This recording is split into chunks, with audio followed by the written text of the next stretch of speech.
Can peanut butter change the world? Well, it can if you make it like Pics does. Founded by Pic Picot in Nelson, New Zealand, Pics Peanut Butter is a little peanut butter company making a really good impact. Or my other favourite line from the website, Pic gave the big brands the middle finger and the world a better peanut butter. Pics is a B Corp, gives oodles of product and money to good causes, and is generally a perfect example of what I believe a business should be. CEO Aimee McCammon is here to tell us all about it. Welcome, Aimee. The correct answer to that question right at the beginning is like, yes, a little peanut butter company at the bottom of the world can make a difference. It's a great intro. We love that. Thank you. Well, you're making a big difference. And we'll get to that difference. Good. So Pics is named after the founder, Pic Picot. Yep. And his real name's Bruce, FYI, and I reckon Bruce's peanut butter just wouldn't have had the same. I don't think that would have quite been the same. It would make it feel muscular, mate. It would. It might have done well in Aussie, though. Yeah, that's... might have played well here. The story that is told on the website, and it's actually masterclass storytelling. You're his stepdaughter. Yes. I'm going to take a punt. You're as good at storytelling as he is. So I'd love you to tell us a story of just how did this begin? Give us like 20 years of history in a few sound bites. Right. So Pic is a contrarian, actually, but not in a negative way. So if you boiled him down to a one-word equity, he's an enthusiast. Like he is just kind of excited about everything, but occasionally he's outraged. And we've always had peanut butter, so he always liked peanut butter. And in the mid-2000s, what had happened to peanut butter is what happens to lots of food categories where they just cost out, right? Big corporates start costing out, they get commoditized, it's a race to the bottom. How do you cost out? You put crap in the food, right? You put sugar, salt, emulsifiers, fillers. You only need 90% peanuts to be called peanut butter. And Pic had got some peanut butter at home and could taste all the sugar, and he was really outraged. So he rang the manufacturer on the 0800 and said, "What's going on with this sugar?" And they said, "But sir, our customers like it that way." And he was like, "Well, that's rubbish." And then he thought about how his mum used to make it in the kitchen back in the day, and his aunt, just by roasting peanuts and grinding your own. And if you remember back, there was sort of a spate in some of the supermarkets where they'd have grind your own peanut butter. Yeah, and it's like fun when you're a kid. The problem with that is if the nuts aren't fresh, it gives you a really rancid taste. Anyway, here's like, bugger this, I can do it, and I'm going to make my own peanut butter. So he's always run his own companies, gift wear companies, he had a sailing school, he had a laundromat, like just all these different things. And by this stage, he's semi-retired, actually losing his eyesight, so he's been legally blind since he's in his 50s. Yeah. But he's just like, you know, he's a hippie guy with hippie taste, not huge material needs. And he's like, I just need enough money to have drinks down at the pub with my mates on the weekend. So it's like, how do I replace this laundromat money? It's like a few $100 a week. So it's like, make this peanut butter. He's using really good quality nuts, high oleic peanuts, which means you don't even need to add oil, like nothing. You don't add anything. You just roast them up. He's doing it at home in the kitchen, blew up his blender, but kind of got it right and thought, this is good, and literally started selling it at the local market for $10 a jar. And everyone, including me at the time, who was on the start of my business career, and I'm like, oh, this sounds dodgy. You know, like all good ideas. It's really clear in retrospect. But at the time, I was like, yeah, but is the sugar really bad? Anyway, so he makes it. It just starts taking off. So because he's so clever, he did this thing where he got this network going of his old hippie mates who are all over New Zealand, and they all wanted pocket money. He's like, right, I'll sell you the jars for $5 each, and you can sell them for whatever you can get at the markets. So he basically set up this incredible distribution network around the country, and then started getting into supermarkets, and it just grew and grew and grew and grew and didn't stop. It was an absolutely amazing run. That is amazing. And it didn't stop there, right? Because you're now, obviously, you've crossed the ditch into Australia, and all our major, taking over our peanut butter market here. Yeah. But you're in Thailand, Malaysia, I think. Yeah, all over Southeast Asia. We're in the US. We had a big footprint in the UK for a while. Huge in China. We are the #1 imported premium natural peanut butter brand in China. Crazy. We have like 70% of the share. We are everywhere. Is it like, I can understand, like, say, Singapore or somewhere like that, because you've got London, because of course Kiwis are great. Yeah, we're in Singapore, Hong Kong, all that usual expat kind of market. I can see them demanding it, and that's how you get a foothold. But China, we didn't build via expats, and every other market has been built via expats, basically. And in Aussie, for years I had Kiwi friends here who'd, when they'd see it at the supermarket, like I'd get photos, they're just so excited to see a Kiwi brand, in the big market here. And all of those things helped us build the brand globally. But in China, it's not an expat. It's not an expat country. It's not full of Kiwis or Aussies or, all the usual kind of Antipodeans, not even the South Africans. We hold a really interesting position in that market. And we started our original target market in China, where we really won, was small jars of unsalted smooth peanut butter that the mums feed to their babies really early, much earlier than we do down here, because of the oils for their brain for brain. So they're really good oils. And in China, all about investing in your kids, all about brain development. So it's just a completely different angle. Crazy. Did you figure this out and strategize it? Or do you I want to tell you we did, but no, it was honestly like kind of a bit of good luck. We have an incredible business partner in China. They do our distribution. They control our marketing in China. It's hard to give you marketing to someone else. Like we really had to let go and let them guide us. And they figured that out and it just worked. And then the population really started changing. 8 years ago, you could really see the change and, less kids in China. And suddenly we're like, this isn't working anymore. We've got to do something different. And now we're sort of multifaceted in our marketing, but we really get guided by our business partners there. It's an amazing takeover of the world out of Nelson. Anyone who's been to Nelson, this is not big town. It's a very small town, beautiful town. But when you live in Nelson, you live in a bubble. Right, you've got no idea. You don't even know what's going on in Auckland. I mean, it's such a beautiful little town. It's biking, hiking, there's skiing, there's, water sports, and people that don't live there for big careers. Everyone's on their mountain bike at 4:30. It's a beautiful life. So you're not worrying about what's happening in the rest of the world. International distribution is not generally what people are thinking about. No, and it's tricky. Out of Nelson, let me tell you. Yeah, I bet it is. You've talked about marketing. Yes. And look, one of the things one cannot help but notice is the way the story is told of the brand, on the brand in various ways. The marketing is really good. You've got this awesome product that you've described that people have fallen in love with and gone, I want that wherever I go in the world. It's all natural. It's 5-star health rated. It's tasty as. It's really good. But then you got these beautiful touches, like there's a poem inside every label.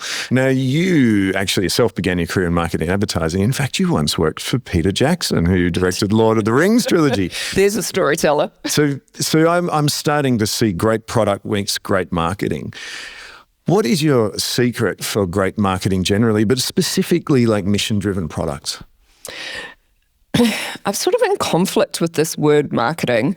When on a great day, I call it in the words of next Saatchi guy called Mike Hutchison, and he calls marketing the highest calling, which I love to take into my board meetings and freak out the kind of everyone else, the business people. Yeah, like it gets gasps around the table. So then I delight in it, but I don't know, there's this sort of reputation that I don't like. So Pic would be horrified if you said marketing. Like he bans that word. And when I first started helping him in the business, late 2000s, 2010 maybe, and then I came onto the advisory board 2011. So I was deep in an advertising career at that point. And we basically created a rule which was no advertising. That was our rule. And I used to write the marketing plan. And we just kept it really simple. That's ad training, right? Simplify everything, make it believable and real. I don't even want to use the word human because that's really overused at the moment. Everyone's like, I want it to be authentic and human. But authentic, so yeah. But it's just Simple, simple, simple. And simple is not easy. Simple is where you get to when you get through the clutter and you get to clarity, right? And there's so much work into getting something simple. But basically what we decided then is we wanted to be the most loved peanut butter brand in the world, right? We didn't want to be the biggest. We didn't want to sell the most. We just wanted to be the most loved, and everything falls out of that. So that's how we used to start the marketing plans. Just want to be the most loved. I've always preferred storytelling to marketing as a word. Yeah. I mean, that's a bit overused as well, but there's that great quote, the storyteller is the most powerful person in the room, which is just another version of what you say marketing is like. Totally. But how do you do that? Because everyone talks authenticity, but it's almost like they want to engineer authenticity, So where do you begin that? Because the other thing I've always found in marketing is, oh my goodness me, you see these, brand wheels that, quite frankly, I've worked in this game for a very long time. And I still don't quite understand what half the things in a brand wheel are. And like you see go-to-market strategies that are so deep in detail that you're like, really, we're never executing all this. But then what you speak of is a much more real way where you go, okay, if we want to be the most loved, where does that take you next? You know what I mean? Because that's a great goal. But what do you do after you've decided I want to be the most loved? I mean, do you go out and hand out free peanut butter? That'll make you pretty loved, but there's more to it than that. That works quite well, actually. We had this sort of, we had this theory for a while that Pic could pretty much convert anybody. So the product was so good that actually, basically, once you got it in people's mouths, people who thought they didn't like peanut butter would actually go, oh, this is really good. And we actually were called that for a while. Pic's Really Good Peanut Butter was our brand name. For people who don't like peanut butter. Yeah, because they were used to eating the emulsified stuff, and it's a very different taste. And Pic, because he's such an enthusiast, would literally chase people down at food shows and not take no for an answer. So that's part of that. I mean, you could call that a go-to-market strategy, right? Totally. Get it in their mouths. But he does it in a way, I think he believes it, and you have to believe it. You can't just make that shit up, which is what happens often when you're in corporate and you're trying to find the way to strategize it and deliver it and monetize it and all of those things. And it's not that those things aren't valid, but talk about it in a real way. So we never talked about go-to-market strategies, and occasionally I'd use the word like distribution, but Pic would always pull me up. He hates acronyms, and he doesn't want to hear any of my Procter & Gamble language. They were my client for a year, and they wrote the book on marketing, Procter & Gamble, and so I asked when I went to New York, I was like, I just want to work on Procter & Gamble because I want to see how they do it. I want to be party to that. And it taught me a lot because I'm a deeply emotional person and a deeply emotional storyteller and a really deeply emotional marketer. I'm a deeply emotional CEO, and you get criticized. There's a whole gender thing that goes with that as well. And what P&G taught me is to do it without emotion, right? And I railed and hated it and gnashed my teeth. But it taught me really good skills, which was everything we did with P&G. Any product launch, any comms campaign, everything goes on one page at P&G, everything, any plan, which is an incredible discipline, although all my clients would put it into an 8-point font with the margins like right out to the edge, right? But it's still on one page. And everything we did, you had to do risk mitigation, and you had to have 3 scenarios. So instead of, I'm used to the hype, I'm the hype girl, right? So I'm like, we're going to launch this, and it's going to be great, and we're going to achieve this, and we're going to do this, and people are going to be into it because of this. They're like, if it fails, we need 3 mitigations. What do we do? And I'm like, we don't think about failure. And they're like, yes, we do here. 1, 2, 3, please. And it just taught me to, I would say I used to think it was self-control until I did a very expensive university course at Harvard and realized I didn't need more self-control. And the emotional thing is great, but I need self-regulation. And that's what that was starting to teach me, self-regulation in the way I approach things. So you can still be excited, but you need to have a backup. Interesting. So, I mean, it's the head and the heart. I've always thought the head and the heart are a magic combo. And look, anyone who's ever worked I started as an advertising creative, is like, you've got to pull people in on emotion. Totally. It's like 100%. So have you managed to merge those two? Almost keep the Procter & Gamble, which is very rational. It is. But keep that emotional approach. It feels like Pics is very emotionally driven. Yep. It's about the love of the founder. The founder story is strong. It's about the love of peanut butter. It's about simplification. Even just the recipe is simplification, right? Yeah. Why have 12 ingredients when you can, have 3 or 2? Yeah. And we try to keep it super simple, and we do, you have to love the peanut butter, but it's deeper than that. Like you have to love what you stand for. I love what we do in the community. You have to love the people part. You have to genuinely really love it. And the emotional thing, I mean, this if you've been a creative, 100% emotion drives purchases. And you tell people that, and people still don't believe it. So the rational, even though you go, I'm at the supermarket shelf, do I buy the black rubbish bags or the brown rubbish bags? You think you're being, well, that one's got the tie. Those things play into it, but they are purchase justifiers, not purchase motivators. The purchase motivation is how you feel, and that is a combo of how do I feel about this brand? How do I feel about what it does? Yes, how do I feel about the price I'm paying and what that says about me and how I'm balancing up my life? It is emotionally driven. And if it wasn't, we'd all just drive tractors. Yeah, Cars are not different. It's true. Cars are a great example, because actually I have a very rational purchase. I have an approach to cars where I hate paying for repairs. So I just look at what there's a million of on the road and buy one of them because I know that it's going to break down less. And your feeling is that's trusted. You're not going to waste your family money on something you don't care about. There's a whole lot of emotion to unpack. That's interesting. Stuff. But there would be no Lamborghinis and things if emotion didn't drive these purchases. Exactly. I mean, I'm driving a Tesla, right? Because it just feels like that's what the head of Pics is doing, and Dad's like, you should catch the bus, he doesn't want anyone in a car. He's always about electric bike and catch the bus. I'm like, I don't know if I'll go that far. But then I saw this lime green Lamborghini yesterday and I was like, ooh, bit of a gut punch, and I'm like, what is it I'm feeling for that car? Feeling a bit. I got a David Bowie gut punch, and I'm like, yeah, maybe. Everyone's got their things they love. I know. You talked about, because great product. Yes. Excellent storytelling, because we're not allowed to use the word marketing. Thank you. Only just allowed to use the word storytelling. But the third piece you've talked about, which is that good for people, planet. Yeah. The list is nuts. Excuse the pun. With so many good nut puns. so many good nut puns. I bet.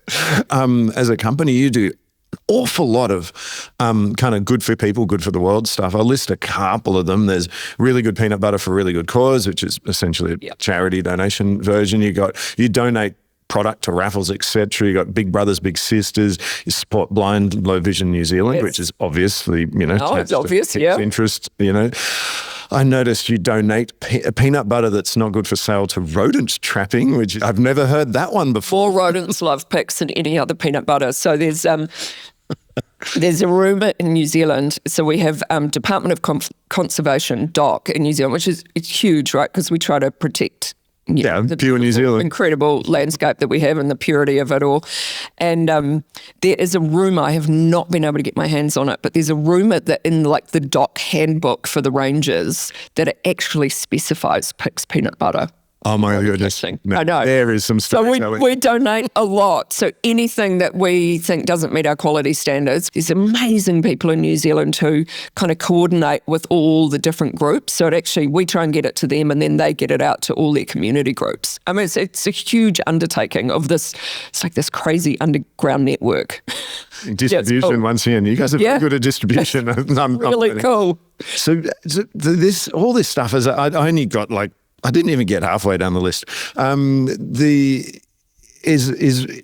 What role does that play with it? Because I feel there's a holy trinity here. I think the great product, it's got to start there. I mean, obviously the success has been Pic running after people with going, taste my peanut butter, and they've gone, oh my goodness, right? So if you don't have the good product, forget it. You're not in the game. Yep. You've then managed to tell the story of that well, but then you've actually done a lot of good for the world that you didn't have to do. You'd probably be a successful company even without that. Now, why do you do it?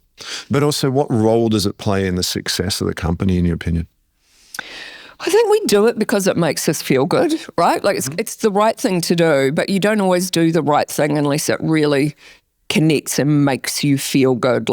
You think it's something that's something that's going to make a difference for other people, and thereby it makes a difference for you, right? It's like that thing of, I can't remember the exact words, but that saying, if you're not feeling good about your life, to actually go out and help other people, because the feeling of helping other people, it sort of that's the gift. It's actually a gift to yourself. So I think Pic was the environmental stuff early on. Being an old hippie, he loves to reuse and recycle, and those are such buzzwords now, but we packed into glass jars. That was quite revolutionary at the time. We run a recycling scheme. So if you're in Nelson, we sell these 1 kg glass jars that you bring back and you get $5 off, and we literally hand wash them in the factory, which drives everyone crazy. Like, if the accountants were making the decisions, you would 100% not do that. But honestly, people in Nelson, they just love it. It makes them feel like we're still a market brand. So we actually have a stall at the market where we started. It's still there. We sell 2 cents through the market, we're just so big in the supermarkets. But we love that Nelsonians are still coming down. The big brothers, big sisters thing, which is one of the ones that I really love. Pic actually started out doing some mentoring. Tell me how it works. But it's essentially, you do mentoring for kids. That's it. So you're a big brother or a big sister, and you apply, and then you get matched up with a kid. And it may be a kid who's got, they need some extra support in their lives. Like, they might have a male with a single mum who needs a positive male influence in his life.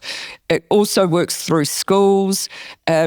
So Pic did it, and he got into it, sort of formed this relationship with them, and we still support them all these years later, and we have a really deep relationship with them. So we support a few people internally to do mentoring. So we've got someone at the moment who does it through the school, and that's during work time, but I'm like, no, this is really important. We had someone who left recently, and when they resigned, I was like, just tell me you're going to keep up your big brothers, big sisters, please. Like, is there anything we can do to support that? Because it's such a cool thing. Yeah. Awesome. So you're doing it because you believe in it. Totally. How does it relate to peanut butter? Not at all. No, it doesn't. Obviously you want to be the most loved brand. These things are not going to hurt. At the end of the day, you got to sell some peanut butter if you want to support these things, and you want to be in business and all those sorts of things. If we were to make some weird spider chart of the 3 things of great product, great marketing, and great doing good for the world. Yep. Where do most customers sit? How do they relate? Do they come in on the story of, wow, look, that company supports cool initiatives, or wow, that supports a good story, then they try it and go, I want to buy it, or they just get told it's great peanut butter? Like, is it different for different people? How do those 3 things interact with each other to fundamentally create sales? I think it's all like super entwined. So when you talk about the spider graph, that's quite a tidy graph in the marketing business world. We do those tidy spider graphs, but the reality is it's like an interwoven web, right? And that's why storytelling and human stuff is so fascinating, because humans are organic, tricky little creatures. So, if you're in the tech world, you want everything to be perfect, and it scales and it does this and it works like a line chart. And that's not the reality. Like, how much tech stuff has fallen over because there wasn't a human approach. I've worked with so many tech people, and they're just like, we've got this great tech product, but the consumers are just so tricky. They don't get it. Yeah, totally. The consumers. So it's not just even like a tidy triangle, it's really enmeshed. So I always try in my tidy PNG way to sort it into purchase motivators and purchase justifiers. So sometimes someone might make a decision. We've done charity packs before where we're going to give money, and we're going to do one this year for guide dog puppies, because Pic just got a new guide dog, and guide dogs cost a fortune to train, and 50% of them fail. It's outrageous. And they call, the New Zealand guy called it, he said, we're the most expensive pet breeder in New Zealand. But we make really cute fluffy ones. Yeah, that's right. So we're going to do an on-pack promo to help this year, where we'll donate 50 grand over a month, both across Australia and New Zealand. And the sales team or the accountants are like, oh, great, so what's the sales uplift? Because everyone's going to buy it because of that. And I'm like, I'd love to tell you that that's the case, but you don't just get a 20% uplift, right? Like, a lot of people, if they don't really know the brands, they're making none of those decisions based on that. If everything else is equal, would they maybe be tempted to change if their other one was, slightly higher price, or they didn't have the, the salted crunchy that normally you might get some behaviour change? But it's all part of weaving the brand story, right? This is a brand that is connected with these dogs. This is a brand that does good stuff. It's enmeshed as much as I want it to be tidy. Yeah, that's really interesting because it is hard. Look, you're the CEO. You get to make decisions, and your family too. So you get to make even bigger decisions than most CEOs. But, some uncomfortable family decisions. But I imagine, for people sitting there working in a business going, well, I don't own my own company. I don't control it. I've got to justify bringing purpose or mission into my brand. It's really hard to put it into numbers, as you say. I mean, I've worked on those briefs where people are going, we want to team up with a charity and we want a 4% sales uplift. I've literally seen that brief, and I've gone back and I said, there's a missing piece. Like, I'm not sure you'll get that for one, like you, but the other bit is, where's the bit where we measure the good we did, impact? And they don't even have that metric on the brief. It's like you're literally trying to do good to increase sales. You forgot the bit about measuring the good. It's that constant long-term brand build versus short-term ROI, right? And the long-term ROI. It is so hard to prove out. And that's probably one of the magical things about marketing. What they used to say, half your money's wasted, but you don't know which half. Mm-hmm. I mean, that's why it's the highest calling, right? You're dealing with a lot of money and you're wavering between, is it a cost center or is it an investment? Well, it is an investment, but you've got to justify it too. So it's really tricky territory. It is tricky territory. I mean, you need a bit of faith. Yeah, you've got to have a lot of faith. But then, I mean, my personal point of view is when you look at brands like Pics, look, I've asked you the question, which is more important. We cannot answer it. And that's kind of the point. What you can answer is this company successful? Oh, yes. Yeah. And therefore, what is the differentiator that sets it aside? And I think that's one of the beautiful things about B Corp. And for me, as a governance person and a leader, it gives you a framework for a lot of the really cool things that you're doing that you're not measuring necessarily, and it gives you a framework for measurement. And I love that it's not just sustainability or just community. It's like the 5 different areas that it covers. So it makes you really holistic. I remember doing my first B Corp application for a different company, and the guys that were taking us through it were like, you'll be amazed at how much you're actually doing, but you just never really committed to paper. You're just doing it because you started small, your family, you're private, you can make those decisions. You go, you've got a breast cancer fundraiser? Yeah, we'll send you 2 cartons of peanut butter. Did anyone write that down? Probably not. But it gives you this framework for measuring things, which is pretty cool. Torturous, but cool. Yeah, I ran a B Corp for 17 years. Torturous, right? The revalidation, you fear it. Yeah. Because it gets harder every time too. I had to do the revalidation for Pics and I was petrified. I was like, I'm going to lose this points and I'm going to let down the team that, did it the first time, and I couldn't find all the info. It was buried in 50 million files, and I was like, what was the logic behind this? But that's interesting because it does, in knowing that you're going to do it again 4 years later, it does make you start to document on this your stuff. Toes, right? Yeah, and think about decisions. I think it's great. It's almost like a plug and play sustainability strategy, really. Yeah, it is. Which comes with a scorecard, because most strategies, the trouble is they set the strategy and there's no scorecard. It's sort of all in one. And a beautiful accreditation that I must note has really become well known the years I've been watching. We play a lot with other B Corp companies. So in a B2B thing, it's been amazing for... B2B Corp.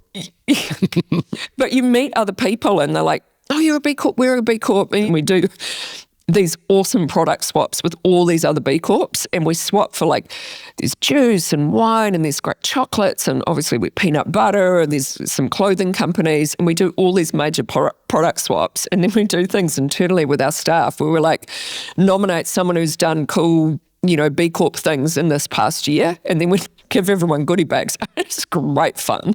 I bet it is. The B Corp bag. Yeah, B Corp totally. Yeah, it's almost tribal. It's very tribal. Yeah, business who believes what you believe, let's hang out together. How does, you mention employees, because we've talked about getting customers, you know, which is one bit of business, but I always think there's a holy trinity for success in business. It's customers, employees, and investors if you have them. And if you can keep all those three happy, well, if you can keep all three happy, you're probably going to win, right? How much does this make employees kind of want to work there?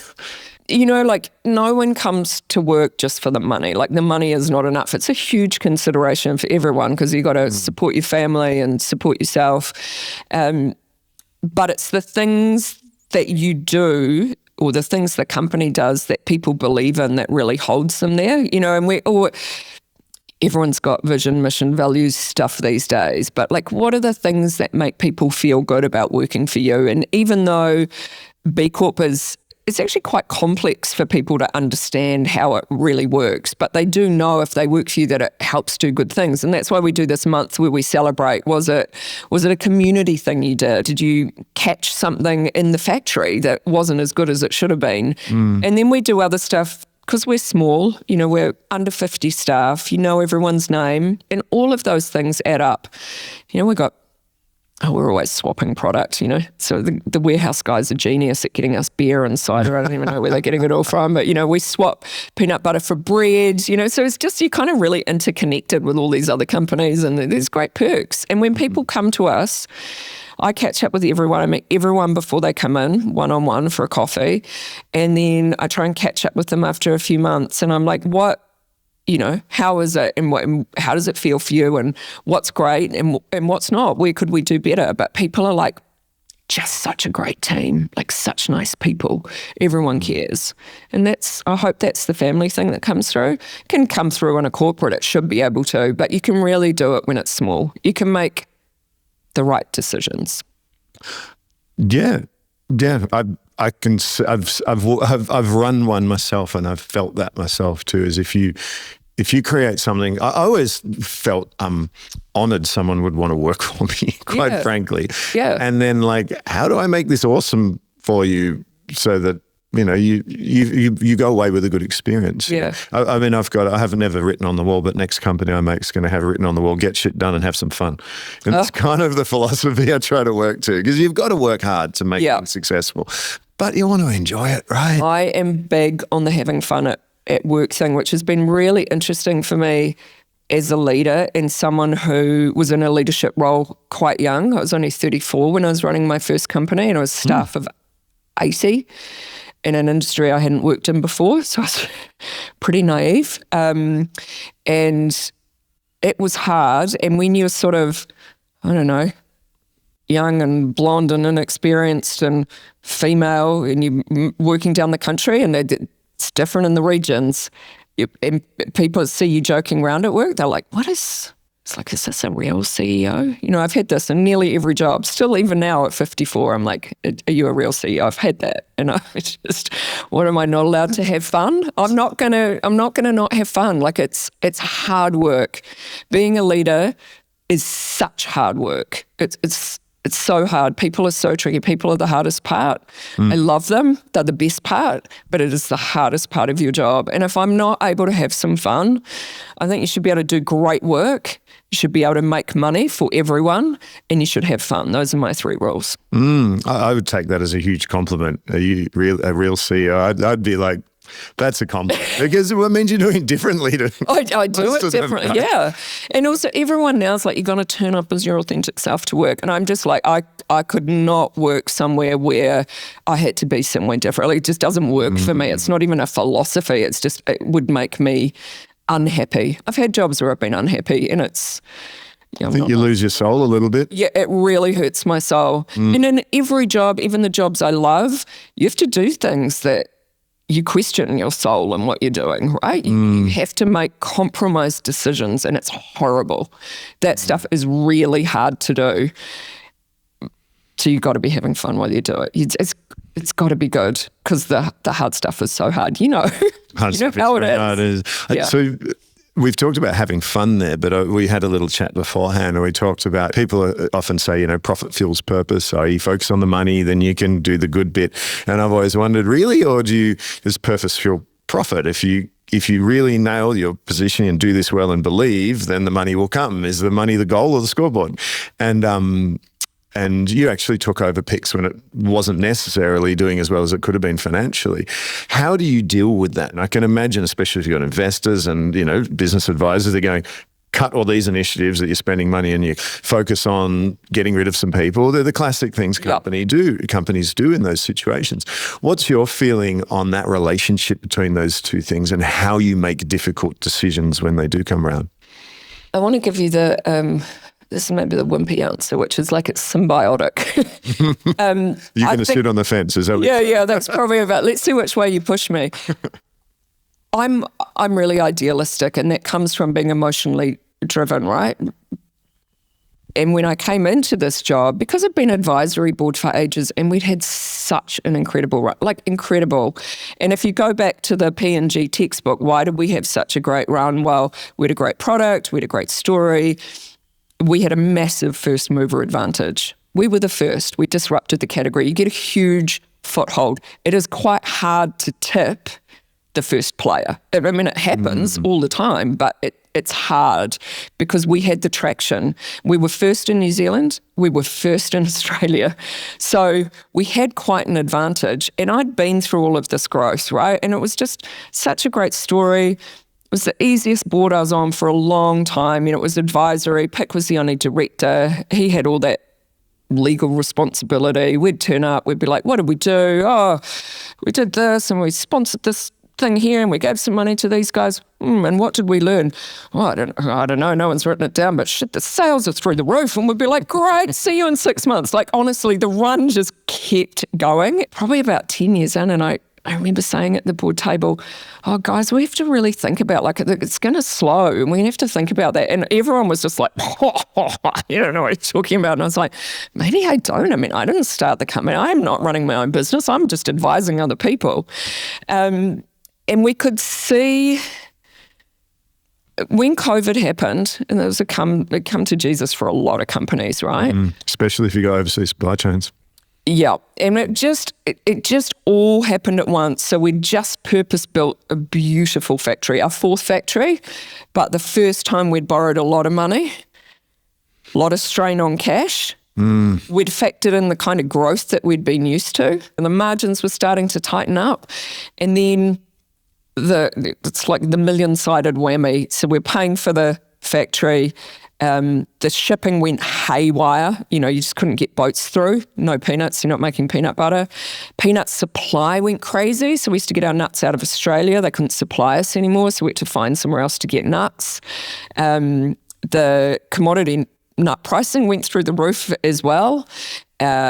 The business was really expensive to run, so the overheads as we're running, the factory's like 5 times the size. The power bills were huge. We'd never done a price rise in market. I don't know how we missed that. We just hadn't done a price rise. It would be like 15 years. We'd never increased the price because we had good margins, right? So we're all being generous. It's very easy to be generous, giving lots of money away to the community. It's all good. And then it just all of a sudden started tightening up. And at the board level, we had a CEO who was getting ready to retire. And at the board level, we're going, right, it's time and we have to do something different. But what happened in those 2 years is it was a clusterfuck of epic proportions, and you can say that now. I think we didn't even realize how bad it was. You're just trying to survive, and the cash flow was a nightmare, and the team were doing the right thing. We've always been a good cost control company, so they were pulling in, which is a real temptation, right? So me as the storyteller, I'm like, oh, no, you never pull in, you expand. This is our time, right? So I went in idealistically, and then I just started digging, and we were running the finance, over 30 mil turnover, running the finances on Excel sheets. No finance person in the business, no accountant in the business. It's amazing. It's amazing, right? Yeah. But when it goes wrong, it's so wrong. So I reckon I ran that company for a year. I went to the board and I said, I'm not believing any of these numbers that I'm seeing. They don't feel right. And I can't put my finger on why they're not right. And we just don't have the skills. No one was doing anything dodgy, which is a fair. You're like, holy, have we missed something? Everyone was doing a great job with the tools that we had. It just, the tools weren't right for where we were at. It took a year to unpick that, and we just had to run it on, I had to run it on a gut instinct. I'm really comfortable working on gut, but when you're in a delicate financial position, that's quite scary. And Pic had sort of gone, oh, Aimee's here and I don't have to worry now. And then things had to go backwards before they went forward. I didn't have the right leadership team. They've been an amazing team that have built the business. None of them from FMCG. Perfect at the time we broke all the rules. Suddenly when you're massive, the number one player, but no one knows how it works, you're in trouble. I didn't know how it worked. I didn't run FMCG factories before. So we had to bring in a new team. And I was like, oh, we still got to do good stuff. And then I looked at the numbers and I was like, if we don't get on top of this, we're not going to be doing good stuff for anyone, because none of these 50 people are going to have a job if we don't get on top of this, let alone supporting all the great stuff we do in Nelson. So I had to really focus on driving profit. I actually focused on driving top line up first, because that's what I knew how to do. We've grown top line significantly every year I've been there, but it took 2 years to get it to the bottom line. And that was really scary. And I wanted to expand everything and do new things.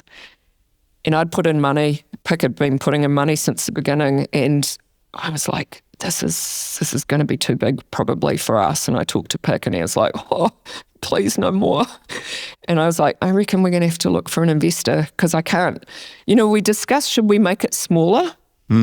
So Pic, being contrary, he's like, why do we keep growing? You know, why do we do that market economy thing? Why don't we just do New Zealand? Why don't we pull out of export? And it's a really interesting idea, right? Like, just feed your own people. Like, what if there's a zombie apocalypse? You know, feed your own people. Can we all need peanut butter? Can we grow peanuts in New Zealand? We started trials to go, what if the world gets cut off again? Which we saw that in COVID. So how do we create a way to feed our people? Anyway, it doesn't, I'm not an accountant, but even I could run the numbers on that factory. I'm like, this factory could feed more than just New Zealand. So we can't afford to run it without a bigger market. Gotcha. And there's something cool about, you know, Kiwis, we're so small and we're always still a little unsure, you know, and when we take products overseas, like, just nothing makes us prouder. Like, people go, oh, do you sell overseas? And we're like, yeah, we're 40% export. And they're like, oh, yeah, so cool. We've made it. Kiwi pride. Yeah, totally. It's like deep patriotism. So, you know, we had to drive profit. You know, and we had to go and find an investor. And that was a really big call. Bringing in people that are outside the family. That's not what we thought. I was like, we're going to be intergenerational. It's going to be 100 years, you know. So did you keep all the environmental, social initiatives going through that time? Yes, we did.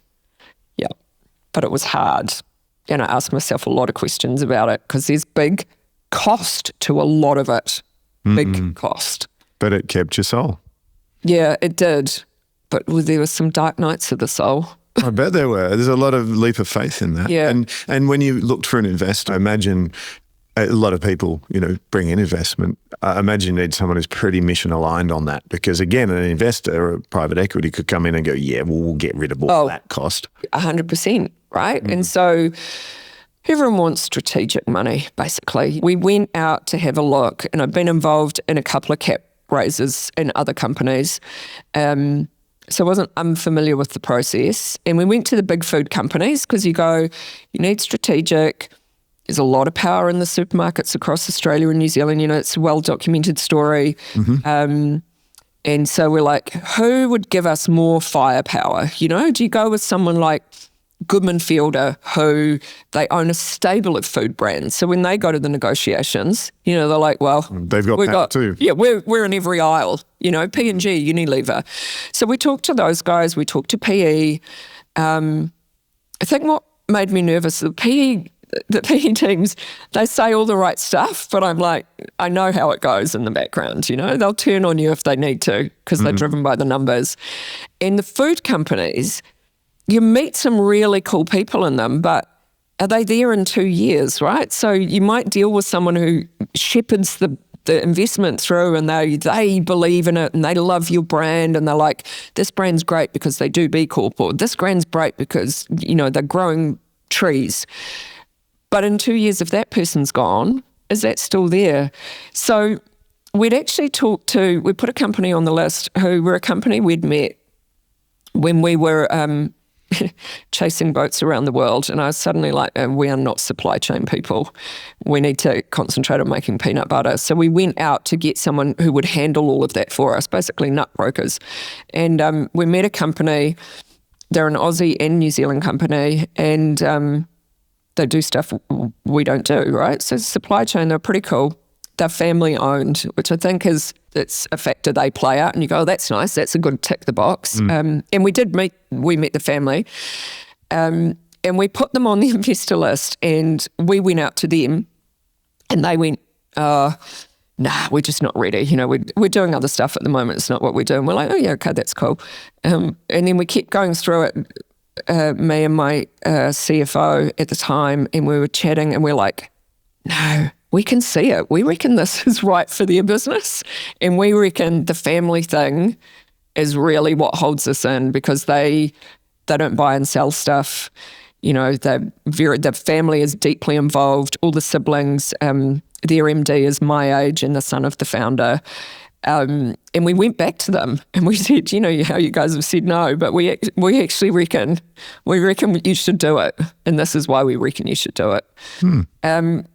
And we did it with them, which was really cool. So that's not just mission aligned, it's actually vertical integration in economic in the text terms. Exactly. In a textbook it terms. Is. It's actually, between the two of you actually own a supply chain, which also is huge risk reduction, right? When you've Massive. got, especially when, as you said, like COVID, your raw materials are at risk if you can't get them in the country. Yeah. I know another really successful up until COVID food brand that went broke in that time, and they were great. They did really well, but they went bust because they just couldn't get ingredients. So you've actually you've mission aligned, you've vertically integrated, and you've actually reduced risk. It's very strategic, and you've got enough money to keep feeding all of New Zealand through your factory. There's beautiful textbook case in it, but I think the family thing really clinched it, and that's that sort of being driven by what feels good and the emotion again.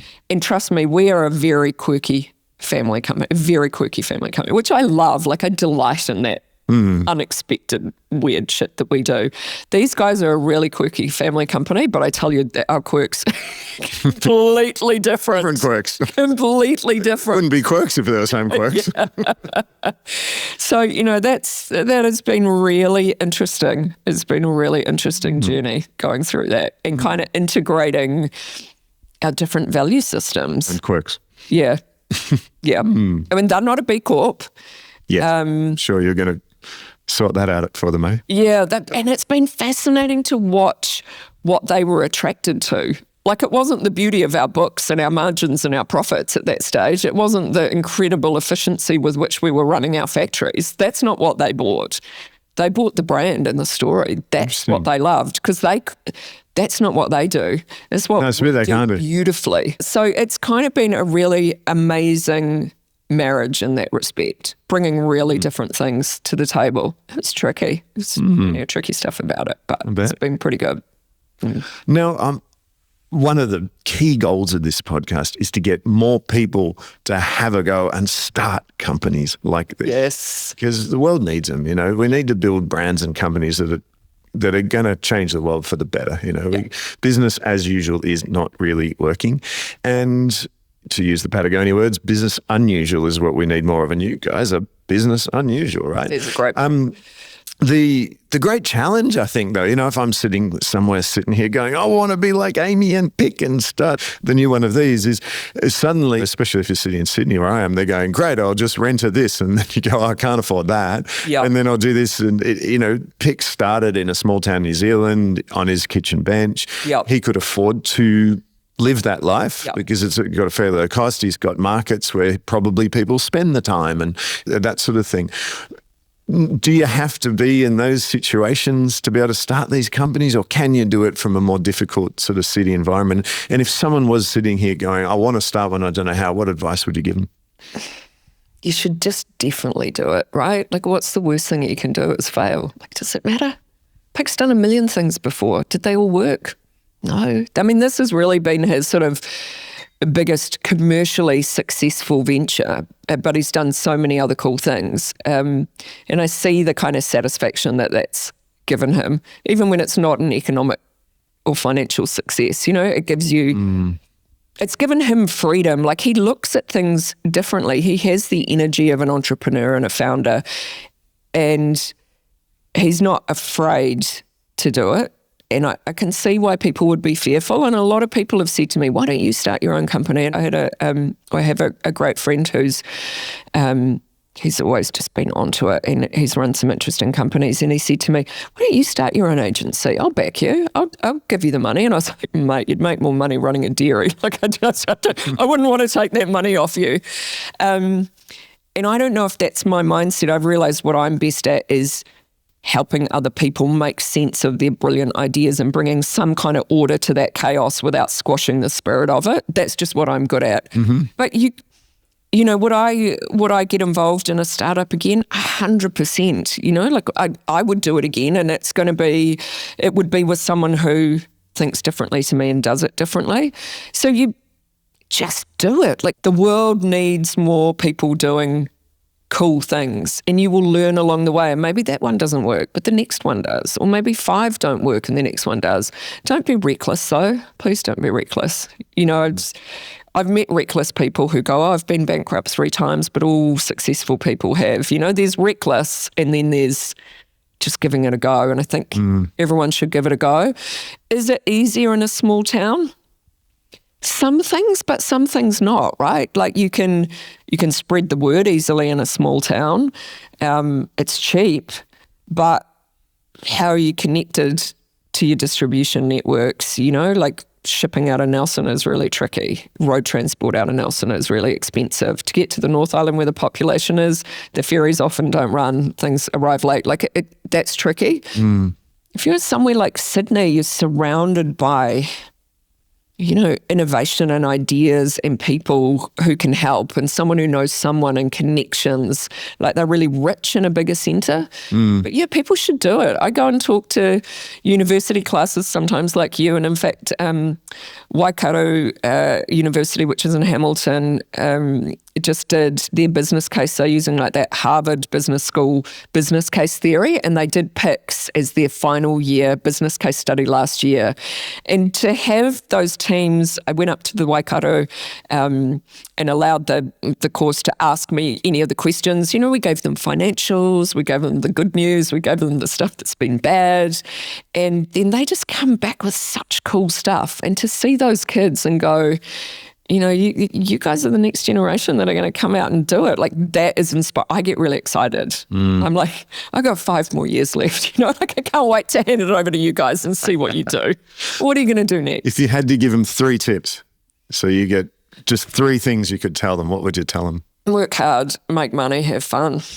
Love it. That's pretty... It is, right? Like, I don't know anyone, you know, and by 54, you've seen a lot, you know, and you become much more forgiving. I think the younger you are, usually the more judgmental you are, and you have a very black and white view of your life, that it's got to be perfect, and it's all, your CV's got to be built, you know, in a straight line, and that's not what happens. You know, the people that you think are going to be most successful at school are just, they're not. You know, bad things happen to good people. So you just got to... You've got to hold the line and be optimistic, and you have to work your ass off. Like, I have never met someone successful who has not worked their ass off. Never. You get lucky and you need luck, but no one just gets lucky and doesn't work hard. I've never seen it. I would agree with that. Yeah.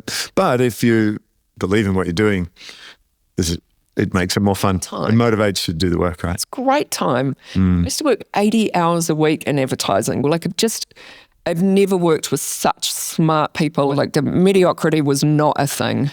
You just worked with incredibly clever people, and it was so stimulating. And, you know, the best thing was to be the least smart person in the room, you know, and and as a leader, sometimes you're like, holy shit, everyone's looking at me and I'm not the smartest person. And you shouldn't be. You don't want to be the smartest person in the room. That is not inspiring. You want to be with other people that are more inspiring. That's how you learn. It's how you grow. Yeah. It's uncomfortable, but it's how you grow. It's very uncomfortable. Always employ people who are better than you. Always. It's a good tip. Yeah. What's one thing people are surprised by when they find it out about you? I have a certificate in sound engineering. You could have helped me with my setup. Where were you about 6 months? I couldn't do it now, actually. It's from when I was about, I think it's 1987. I think I was 15. I went to this live-in for like a week, live-in recording studio course. I think we were only working with a 16-track or something.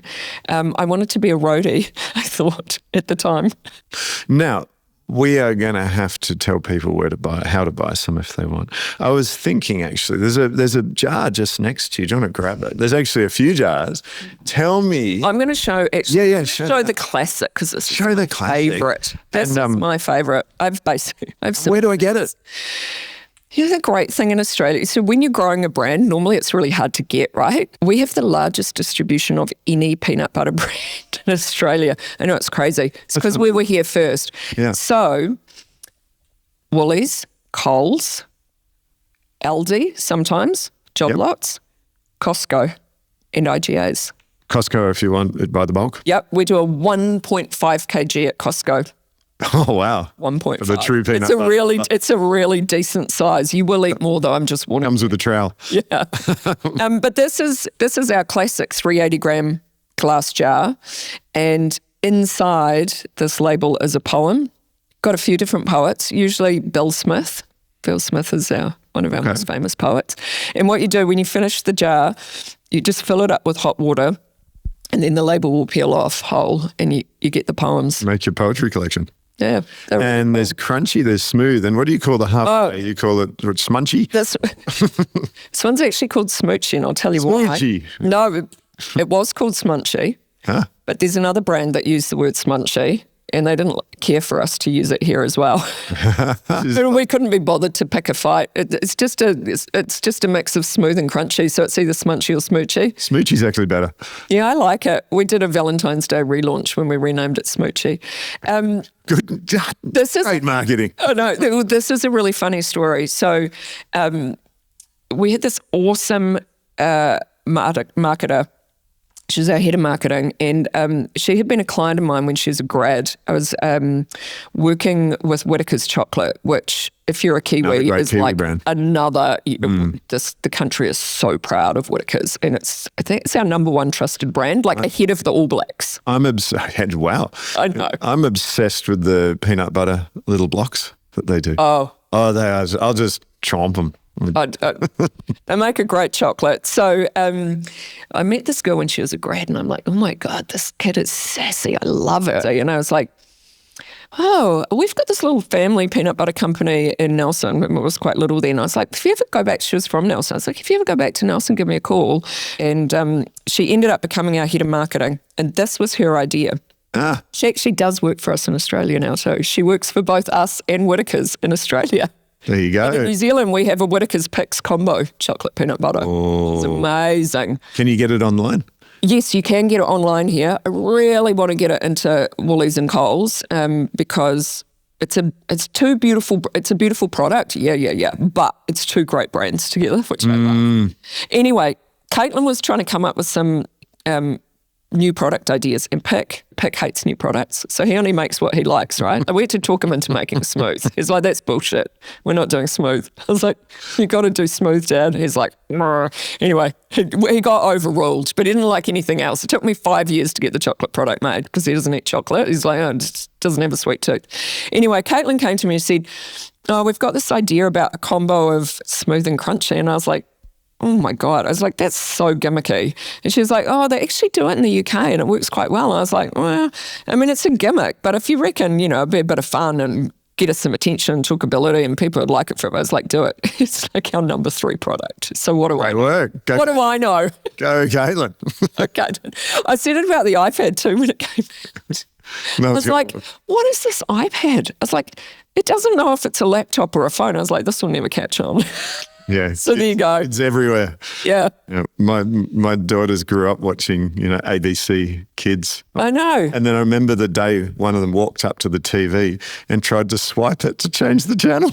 I know. My kids are like, they don't get out. iPad. Yeah. It wasn't a TV, it's the big iPad. Yeah, my kids are always, and even on the laptop. So there you go. Yeah, crunchy, smoochy, And smooth. And my son eats the smooth. there you go. Well, the kids like smooth, hey? Yeah, he likes it in that kind of soft bread sandwiches. Really, most schools in New Zealand you can't take it to because of allergies. Right. But we, straight after school, the first thing I give him is a peanut butter sandwich. And then I'm like, then you can have the chips or the cookies or whatever you want, preferably the fruit, but, usually the cookies and the chips. Because I know that he's kind of had something healthy. I mean, it's really healthy. It's good fat. Protein, fibre, it ticks all the boxes. It's really good. And if someone just can't make it to the supermarket or they're sitting listening somewhere deep in the world, you can actually get it at picspeanutbutter.com too, right? Stop at picspeanutbutter.com. P-I-C-S, that is. No K. P-I-C-S, yes. Peanutbutter.com. Yep. Yeah. And are you guys all over social media, I bet you are? Oh my, yes, we are all. Insta, Facebook, it's really interesting, the audiences pick everyone on Facebook because it's like the boomer channel. Yeah. Sorry, everyone, no judgment, but it's the boomer channel. They love Pic. Anytime we put something up with Pic, especially the guide dog, he just goes crazy. Insta's all the great food porn, all the stuff that's happening in Australia, all the cute Pilates stuff that we do and the kind of health namaste stuff, which is awesome. And then TikTok, I need to get my kids to start running the social media, but TikTok has really gone crazy for us. Well, it's been wonderful talking to you. Ben, thank you. I love this. I could just yarn to you all day. So much fun. See if I can find some more questions. We'll do part 2. It's great. Thank you for spreading the good word about, do you say entrepreneurs, but, just everyday people doing extraordinary things, right? And giving it a go. Like it's really hard work and it's hard to keep up the enthusiasm. And every time I do something like this, it reminds me of the privilege of doing it and the enthusiasm. But I have plenty of days where I just want to crawl up on the sofa and put a pillow over my head. You've got to keep going. So thank you for doing this. Oh, thank you. So look, the hope is more people learn how, more people inspired how, learn how and have a go because that's how you change the world, right? Totally. Totally. All right. That's great. Kia ora for that. Thank you.